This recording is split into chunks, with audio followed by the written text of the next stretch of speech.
real quick, I'm going to tell you about the scariest encounter I've ever had with AI. So me, I'm usually okay with AI, like ChatGPT and all that stuff. I use it all the time, and I wasn't super scared of it until recently.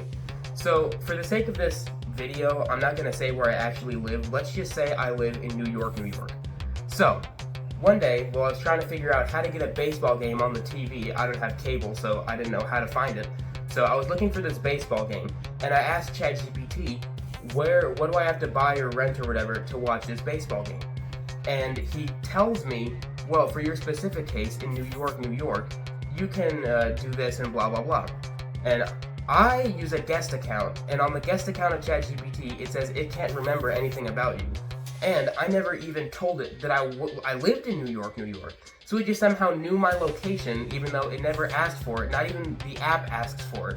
So I was very concerned. So I asked it, how did you know I lived in New York, New York? And then he responds, well, I was actually just using that as an example. But let me tell you something. Where I live, it's not that known for baseball.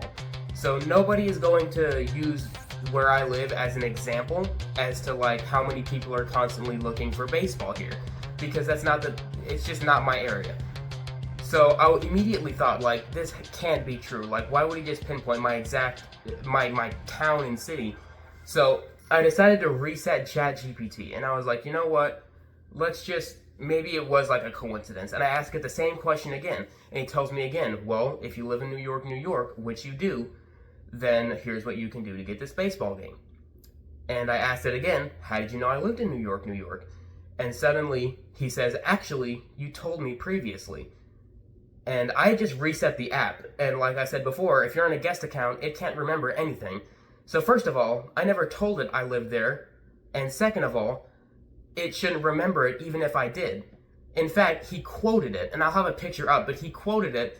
And what he quoted was something that he said. He remembered that he told me something and slipped up and accidentally thought that I said it. So ChatGPT knew my location, even though it says it can't track anything. It can't track your history, your location, whatever is on your phone, you can't track it. But for some reason, ChatGPT tracked my location, gave it to me, and then not only did he try to act like it didn't happen, but he lied about it. The AI system lied about it and told me that he was using this just as an example, which again, it can't be an example. And then he said it a second time and changed his story. He actually was kind of getting caught up in his own lies and confusing himself. This was like just the weirdest thing that's ever happened to me, because like I said, I use ChatGPT all the time and nothing has ever happened like this. So I don't know how to feel about it, but I feel like we should get, I don't know, something involved, because this can't happen.